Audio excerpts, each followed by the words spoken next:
Is it becoming more difficult to take the stairs to the only bathroom in your house?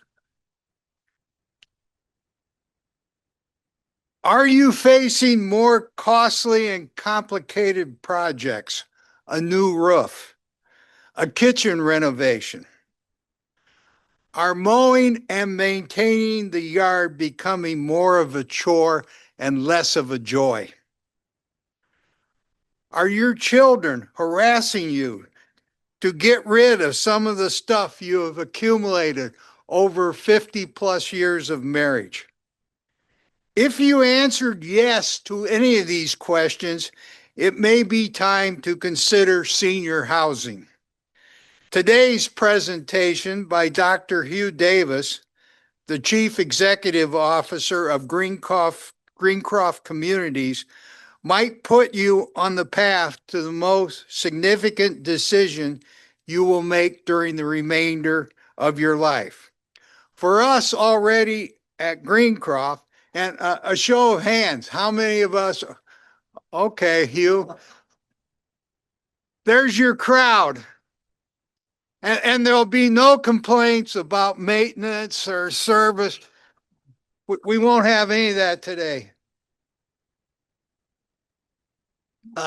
Hugh grew up in Georgia where he worked in his family's crop dusting business.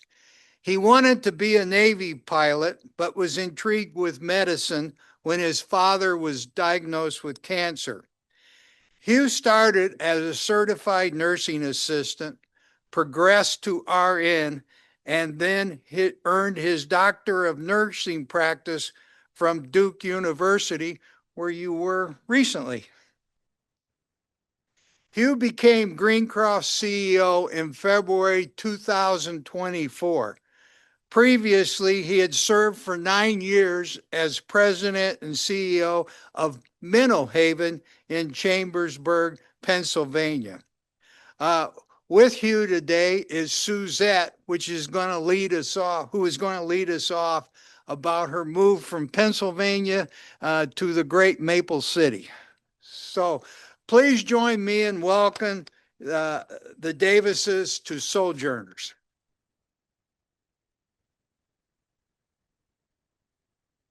Thank you so much for having us today. We always enjoy the opportunity to share. And I especially appreciate getting to share a little bit about our journey to Goshen. I'm very much a word person. So when he mentioned that I was going to have a chance to speak, I looked up the definition of Goshen. And for those of you who don't know me well, I cry easily and I can feel it. We got in late last night and I didn't have the longest night's sleep, so forgive me if I cry. But the word Goshen means a place of security and abundance in difficult times. And I thought, wow, what an amazing word. And in reality, I kind of feel like that's what Goshen feels like to us. You know, Goshen is a very welcoming community and we've really enjoyed being here. I'd like to tell you a little bit about our journey from Georgia, in case you didn't recognize, this is not a Pennsylvania accent. So I grew up on a farm, 3 daughters, and my dad farmed about 2,000 acres. And very much in the summer, we were active in farm work. I was not doing heavy lifting, but we were expected to be in the garden and in the fields doing things like hoeing, pulling weeds, picking cantaloupes, picking peas, tending the garden. So very much grew up in a rural community. And my first exposure to seniors beyond my family was every summer my dad would deliver cantaloupes and watermelons, a very large trailer load, to all of the nursing homes for 3 counties within where we lived. And it was my job and my sister's jobs to go visit with the residents while they were unloading the cantaloupes and watermelons. And sorry, I think God just placed a love in my heart for people who were nearing the winter of their life at that time. I saw the wisdom, I saw the patience, I saw all of the engagement and passion that was there, and I fell in love. And Hugh and I met when we were about 18, 19, 20, somewhere in that age range. Knew each other as friends, and then after a little while started dating. And we started off, and he was at the time still in his father's business. And then, like they said, like the gentleman introducing us said, wound up in nursing. And we kind of grew up together in the space. I always volunteered and then started working in senior living. So we both have a background in senior living. And it really is something that we share a passion for. And we've been here about a year and a half.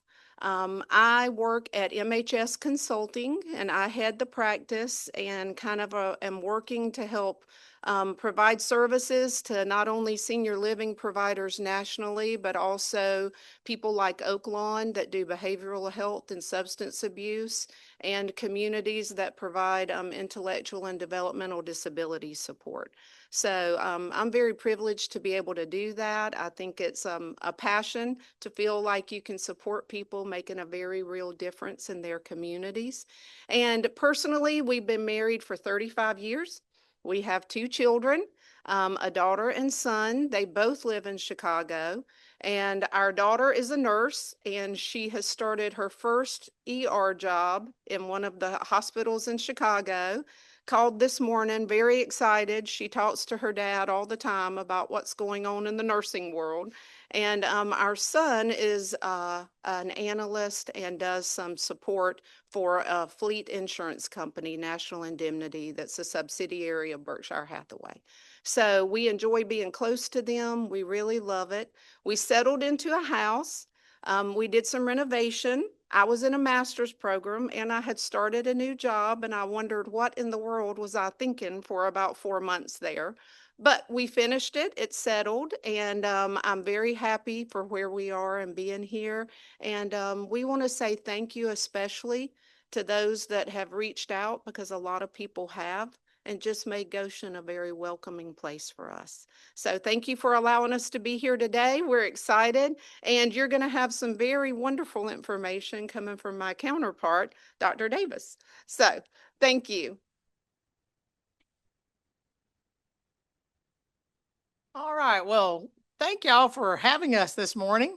I'm trying to figure out, looking at the audience, what is really the pitch here about, about senior housing. But there is probably, even for those of you at Greencroft, maybe some things to think about as well. So, Suzette and I planned to be at church this morning, but we were getting back from Durham, North Carolina, because I'm working in a research area around older adults and bone health. And so I've been a researcher in this space and have had the privilege. So some of my thinking will come from what we would, deem evidence-based. So I try to bring things from that. But this first slide is more of anecdotal to my own experience, being someone who's worked in this space truly my entire professional life. So when we think about the idea of transitions, I see transitions across a continuum. Certainly there is the idea that we live at home and we recognize as we age what is going to be the best environment for us as we age, right? How many of you have heard the term aging in place, right? And that may mean different things to different people. But one of the things I hear a lot is, I, raised my family in this home. My husband and I, we've lived here for 30, 40 years, and our plan is to die in this home, right? And that has been certainly a sentiment that I have heard many times. But that doesn't always work out. Certainly it works out for a certain portion of the population, but that doesn't work out for everyone. So when I think about who moves into some form of senior housing, I normally see two different approaches. One is what I would label a proactive approach. You see the issue coming, you want to plan and prep for the issue, and you make that plan. Or a reactive approach. So some of the things that I think I see a lot when we think about proactive choices or proactive Transition is one, the idea about wellness, right? You want to continue some form of wellness. You want to age well. Security, right? That may be the idea that you want to be in a secure location. Social connection often is a big motivator or driver. And I think as Mark pointed out, freedom from maintenance, right? Mowing the grass is getting difficult. Finding a contractor to come deal with the roof is difficult. And to be honest with you, when I look at independent living, that is always one of the top drivers.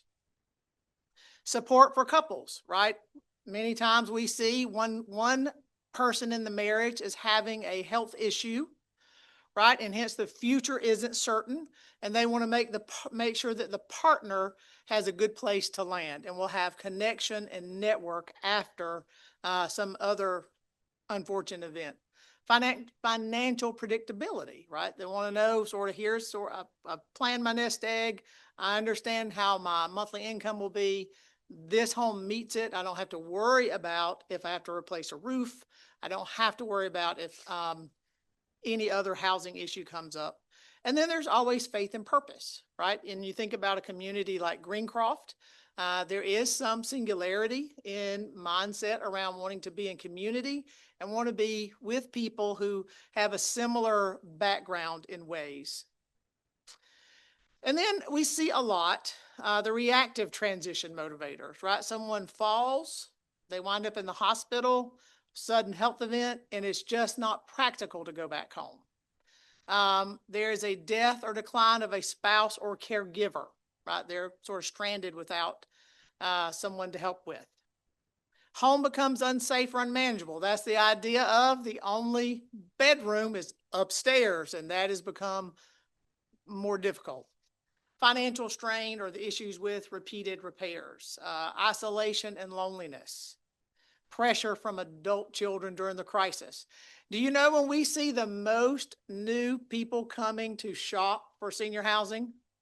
There's one holiday, Thanksgiving. Thanksgiving is, children come home, they see mom and dad are not thriving in the home. They see the moments of decline. So I want to talk a little bit about this sentiment about aging in place versus a life plan community, right? And I define a life plan community or continuing care retirement. Uh-oh, y'all are in big trouble. I had set the timer on my watch to remind me not to get too long-winded, and I forgot to start it. So buckle up. No, I'm joking. Don't keep a watch on it. So there is typically a strong preference for home. Like I think most of us in a sense can feel that way, right? We don't want to lose this sense of autonomy. And sometimes the idea of moving into a retirement home can threaten that potential sense of autonomy. But when I think about a life plan or continuing care retirement community, it is a community that what we see is 3 levels of care, right? Independent living, we provide you the home per sense, we maintain the home and some other services, but you live independently. Then there is potential a transition, right? Moving to assisted living. And then further, a transition could be possible for skilled nursing. And believe it or not, everyone does not flow through the continuum linearly, right? Some people go to independent living and they never transition at all. Some people transition only from independent to assisted. Some people enter at assisted. Some people transition from independent to skilled nursing and skip assisted living altogether. So just some points about that. But there is in the data a strong sense of people stating they want to age at place and home. And the reality check in that is truly that not every home is prepared for that, right? There can be stairs, bathrooms, narrow hallways. Do you know one of the areas that we see as one of the greatest barriers to staying independent, right? Your shower and your bathtub, right? That 24 to 36 inches as you age can become a huge barrier to independence.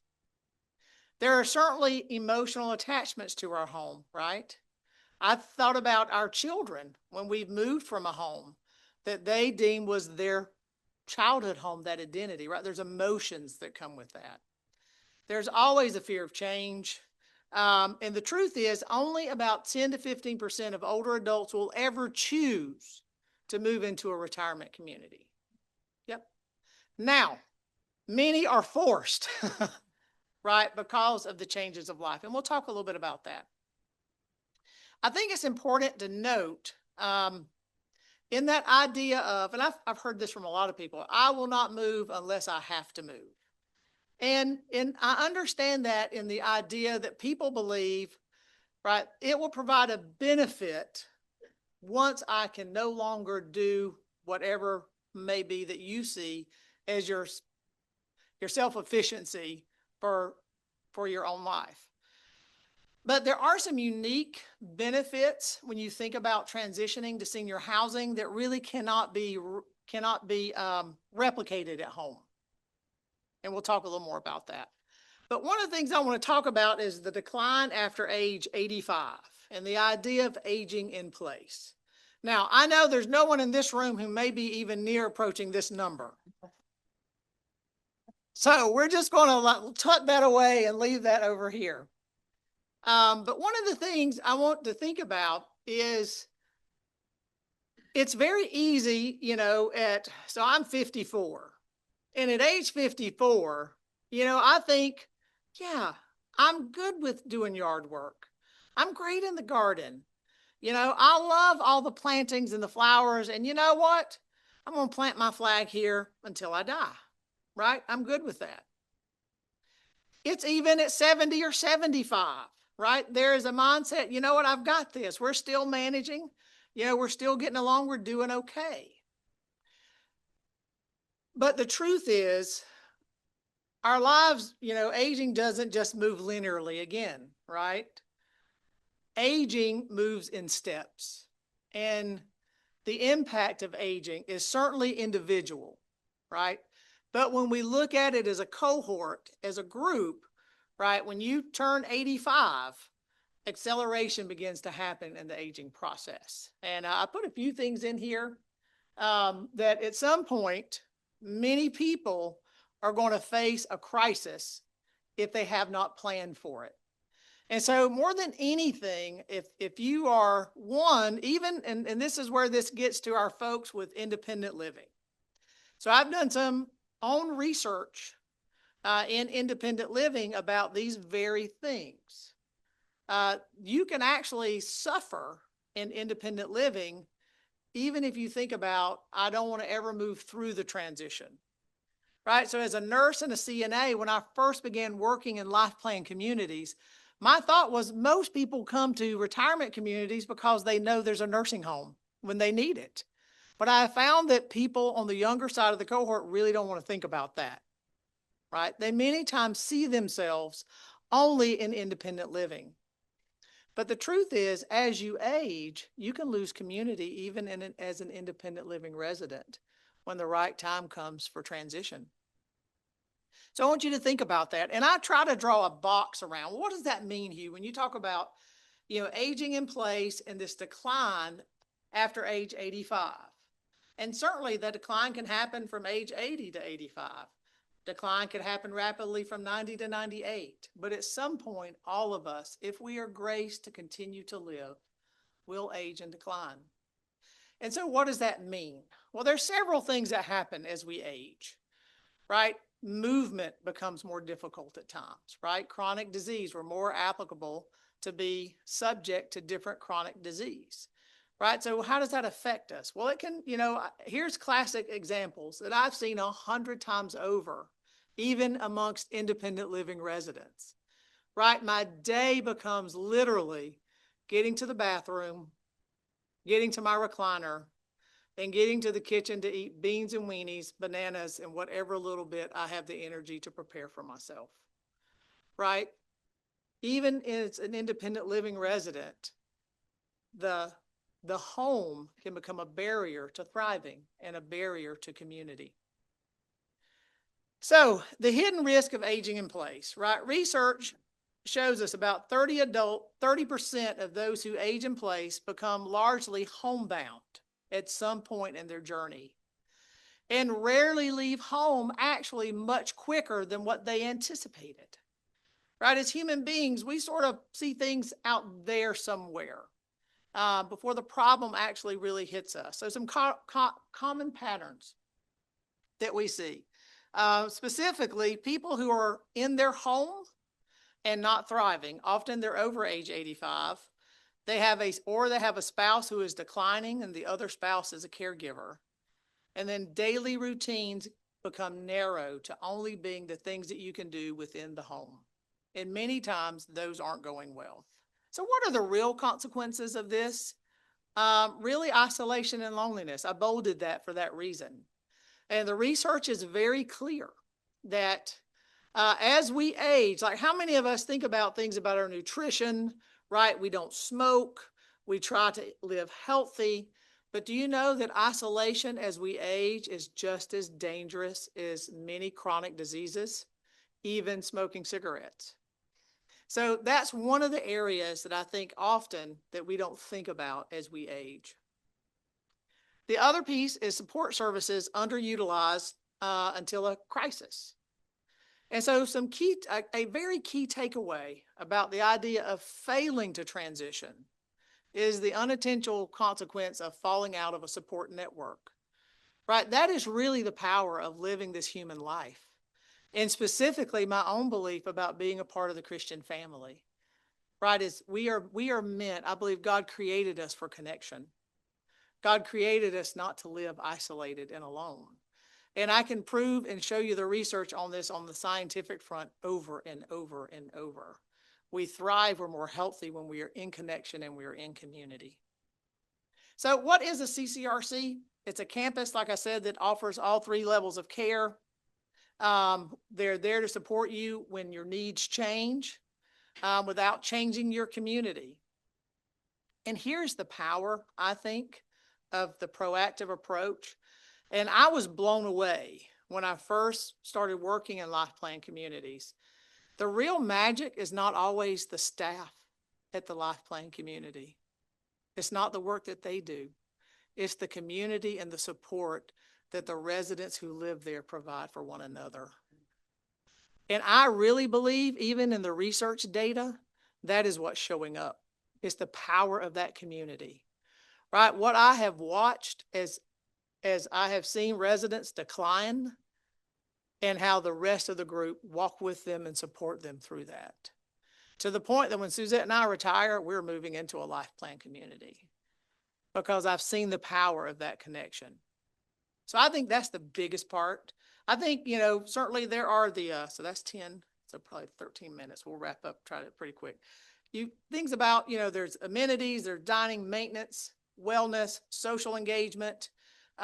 You hopefully will have autonomy, community, and access to care all in one place, but I cannot overemphasize community. So there's a lot of research in here. There's people that move into Life Plan communities overall age better. They are more well than their peers. They report higher indexes on how they feel emotionally, socially, physically, intellectually. 69% report improved social wellness immediately after moving into a Life Plan community. The one caveat is there has to be enough scale in the community for you to receive that benefit. So some that may have a small IL, a small nursing home, and 10 or 15 independent living apartments or houses won't provide some of the social structure that I think the research points to.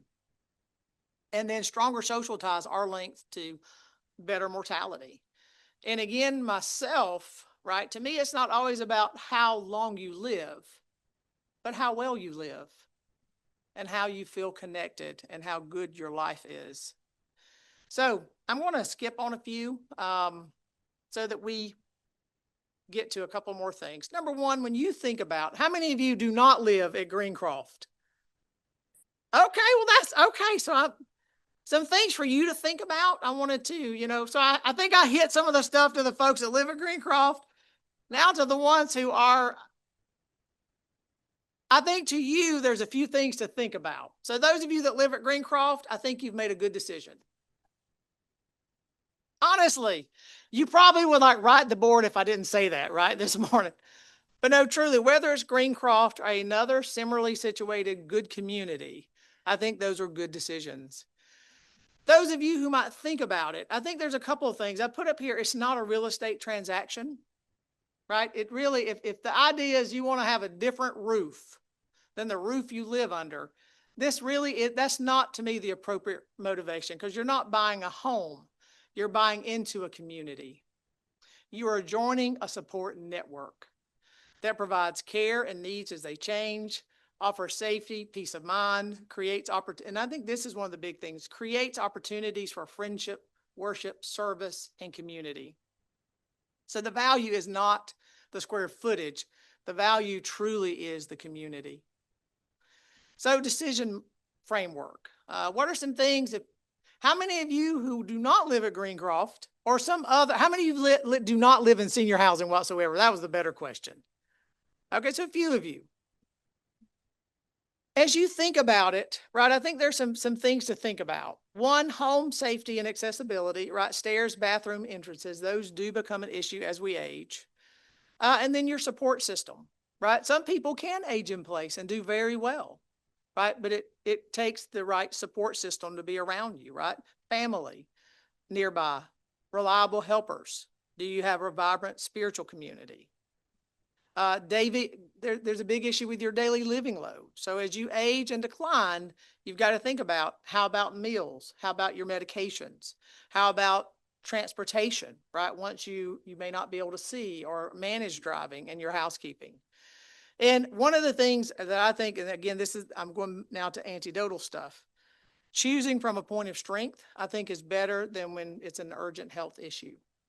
So from that standpoint, and I have heard this probably 500 times over when I meet with people who move into life plan communities. How's it going? How has your transition been? And probably 70% of the time, one of the things I hear is, I wish I had done it sooner. So I think with that, we probably can run on to questions.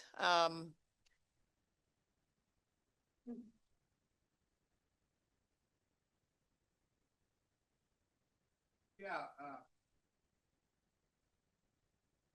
While John Hertzler gets the microphone going, and we have about a dozen people on Zoom, and if any of you Zoomers have a question, just shout out, I have a question, and we'll take care of it. Anybody want to start?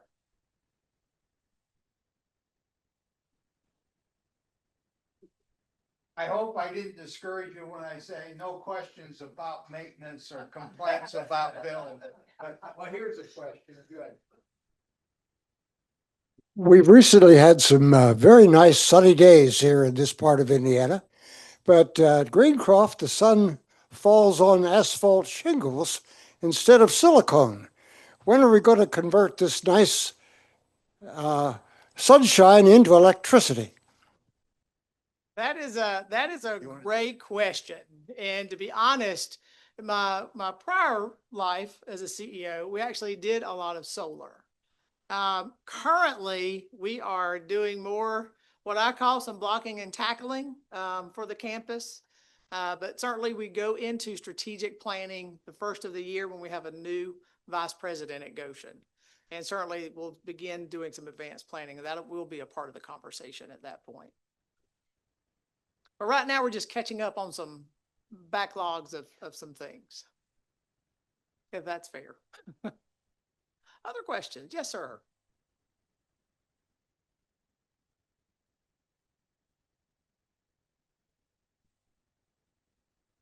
I say amen to everything you said.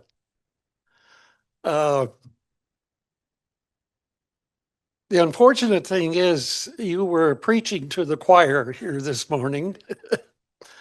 This kind of message should be heard by the 50, 55-year-olds. And that's not your issue. That's for college Mennonite to think about, to have them hear a presentation like this. My understanding is that when it comes to assisted living, there are two different models. One called the social model and one called the medical model. Would you mind commenting a little more about the differences of those two models? And a follow-up question would be, does long-term care insurance pay for a social model? That is a great question. And across Greencroft, within assisted living, we operate in both of those models. On the Greencroft Goshen campus in particular, Evergreen Place and Central Manor operate in a social model, not a medical model. And the basic difference is the level of hands-on medical care, or what the condition of the person or the needs of the person actually have. So at Greencroft, in the social model, it really is more about getting to that transition, more for social support, as well as small pieces of support. So it gets into very simple things such as, good morning, Mark, it's time to take your medication. From someone who may not be a licensed nursing professional, as what we would call queuing. Versus in a medical model, there may be a nurse that walk in and say, hi, Mark, here's your medicine. Let me watch you take it. Right? That's sort of the short end of the deal. It may also be, you know, Mark, and I'm picking on you because you invited me here. You know, Mark needs a little bit of help dressing. That can be accomplished in the social model. But if Mark really needs to be transferred multiple times a day with multiple people for a safe transfer, then that really flows more to a medical model. And so I think you have to think about and so we think, well, why would that be at Greencroft Goshen? Well, part of that is it's attached and was built into Evergreen Place, was built onto an existing skilled nursing community. So the idea was it would be the social model, and then as you needed more care, you would flow over into the skilled nursing. The thing we're seeing today, the social model is going away more as a sector, simply because skilled nursing, with the current regulations, the current payment issues, is actually shrinking in the United States. It has become very regulated and difficult to operate. So operators are choosing to do more care, heavier care in assisted living, and not even developing skilled nursing at all. And even in our life plan or CCRC space, we're seeing more operators actually downsizing their nursing homes or closing them altogether. So to your point, the other question is, will insurance pay for assisted living in the social model? Truth is, it depends. It depends on the insurer, it depends on the policy. But even if they do, it takes a lot of legwork to get them to pay. Because again, they want to know about the hours of nursing care that they're paying for. But we do have a process here where we do have several that it is paid for, but at Greencroft Goshen, but it is more difficult when it's a social model. And so, and I guess one other caveat, we have had conversations of moving the Evergreen Place at Greencroft to the medical model. The one issue for us at the current campus is that we are very affordable today compared to what it would cost to run it at a medical model. So we are trying to balance the affordability aspect of this campus and the actual nursing home itself. Did that answer? Absolutely. I have a question about when people are seeking help here, how much advice is given to the folk when they say, I would like to come and I want to live at such and such a place, if the people in charge feel that that probably isn't the best place for them to go? Is there any advice, or is it entirely up to the people that are coming to Greencroft? That's another point of it's a sort of and both. So there's a couple of ditches that we try to work in. One, yes, we do give people advice, and we also want to make sure that people are a good fit. The other part, there are regulations around discrimination against disability, right? So one of the things we hear sometimes in life plan communities is, I came in when I didn't need an assistive device, such as a cane or a walker. And now this person you're bringing into our apartment building has a walker and they look like they're ready for the nursing home. Why did you do that? Right? And sometimes it is, you're right, there is the idea of self-autonomy and people being able to make those decisions. Now, we do have parameters and we do talk about those around how much support you would need. So classic example is I'm 85 and I have a spouse who's my same age, but that person has had a stroke and they actually need help. And so if they are going to move in together, let's say in independent living, there has to be a plan in place for how the care of that other person is going to happen. But, I think we also have a passion about, we want people to be able to direct their own path. And so there is another element to this, that as people age, right, there in our space is a term we call infantilism, right? We begin to treat them as children. And so we want to step in and make the decisions for them. Children at times want to move in and make decisions for. And sometimes, right, that's appropriate. Sometimes we need that help. But we also want to make sure it's a journey that we do together and that people have the right to take risk, even as we get older, have the right to self-determine and take our own risk.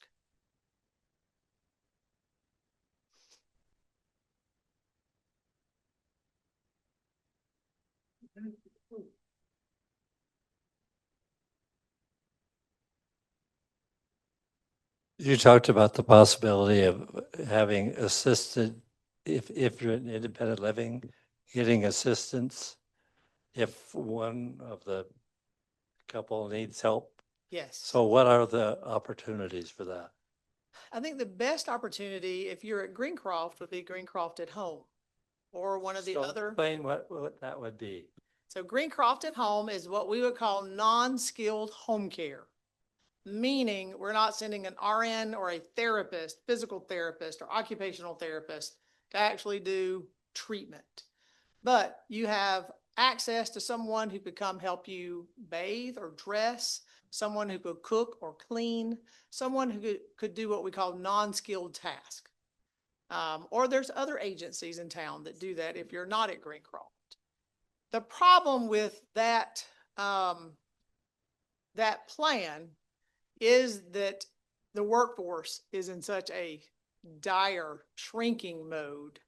And that again, and if we'd had more time, I would have hit on that a little bit. So many people's plan about aging in place is, well, I'll get care to come in when I need it to the home. And that's good. But the problem is that is a hard business to staff, and it is really hard to get enough caregivers. So that typically is not dependable as a strategy totally at home. But a lot of people do, right? They piece that together and they stay in the home or the independent living area until it doesn't work. And certainly our team works really hard to try to support that. But we struggle as everyone else does in finding the caregivers to staff it. The demand is higher than what we can hire caregivers to staff, even with within our own ranks. It is expensive. And that's another one of the things, we've heard a lot that the government believes, right? So many of the states have said, we want people to age in the home because we believe it would be cheaper than in quote unquote a community or facility. I hate the word facility.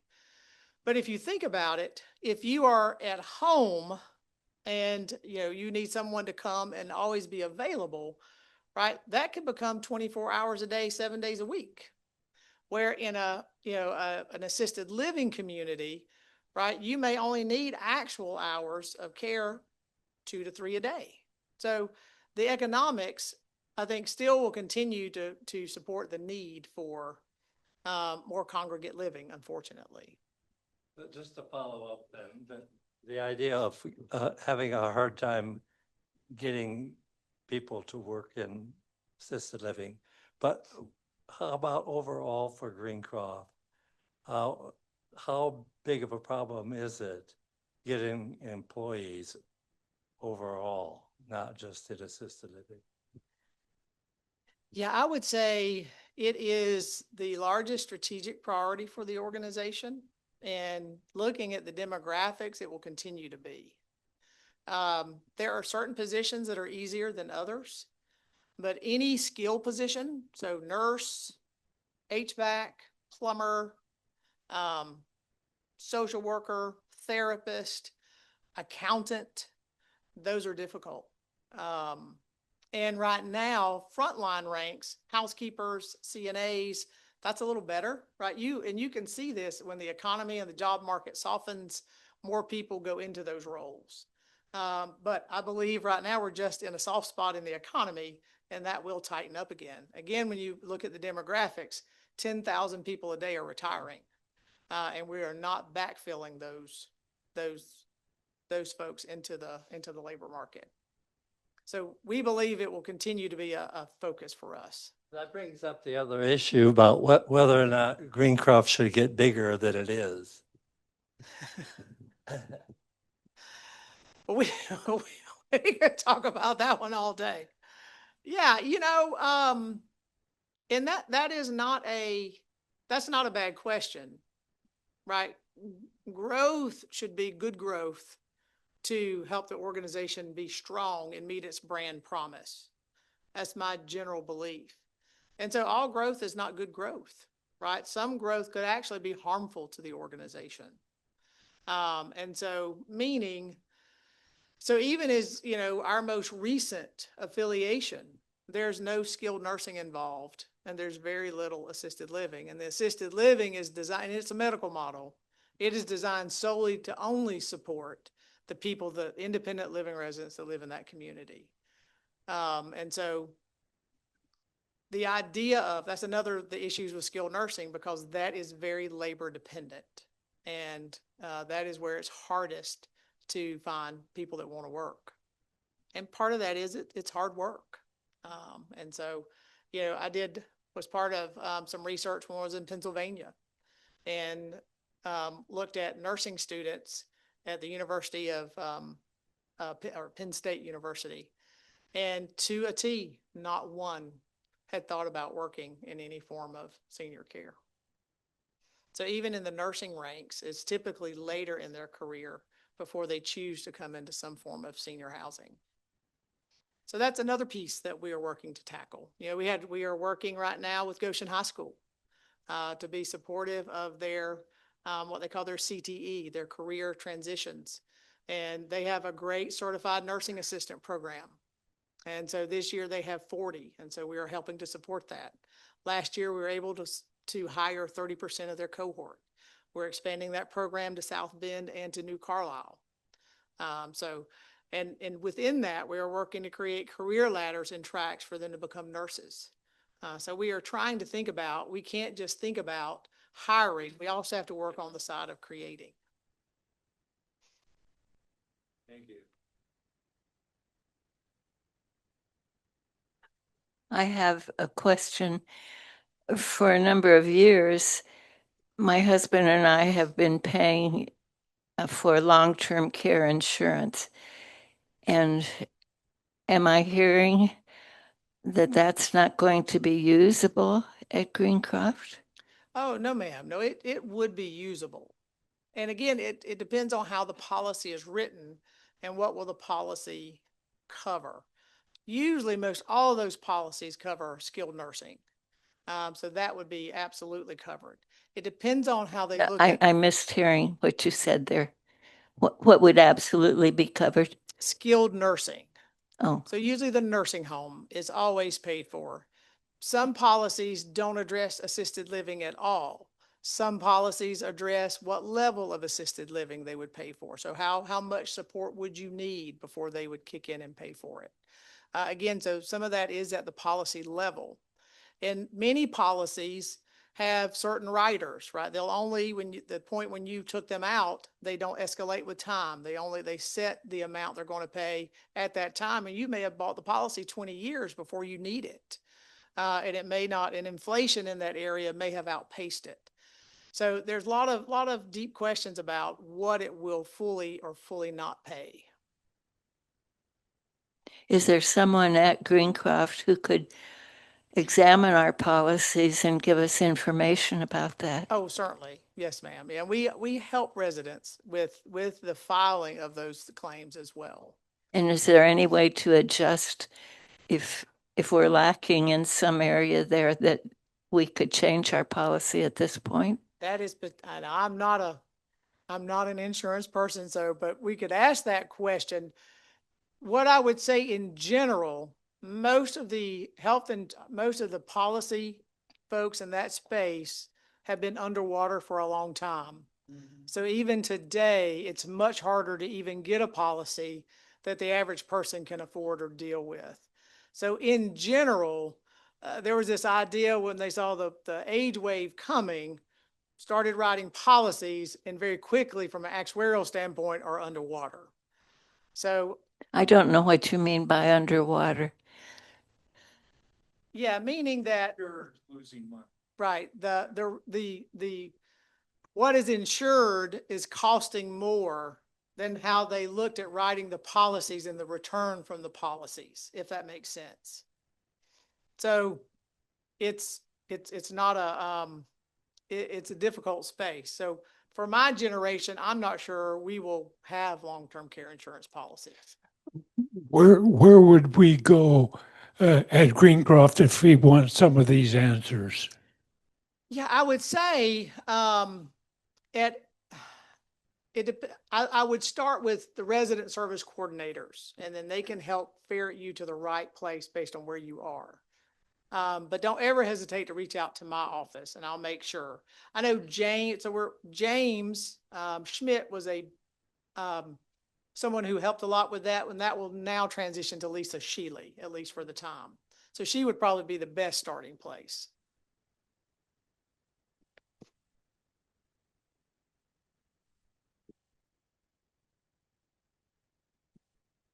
Can you comment about assisted living? One of the understandings that we've had is that we have a priority as a Greencroft resident if our needs change and we need assisted living. I mean, we understand, of course, if there's not a space, there's not a space. But are most of the assisted living current residents people who moved, who transitioned from independent living, or are there outside people? I just heard that other people who didn't live at Greencroft couldn't get into assisted living. So I'm just curious about that. Yes, currently occupancy is pretty high in assisted living on this campus. And so it really is a sliding scale as to how the organization looks at it. So of course, providing that space for people who live at Greencroft is priority one and always have priority. So there are always beds reserved for those who live at Greencroft, but people do come from the outside. But again, it all fits into that calculation of the reserve that we keep for Greencroft. And I would believe as time, as the population changes, it will be more and more difficult for people outside of Greencroft to get into Greencroft, even as we continue to see growth at this campus within our own ranks, within the Greencroft ranks. What's going to happen once Whispering Pines is complete? Are there plans to do housing in the green space to the east of Juniper Place? And if so, what kind of housing? Well, the only thing I can speak to there is when you say to the east, I am very directionally challenged.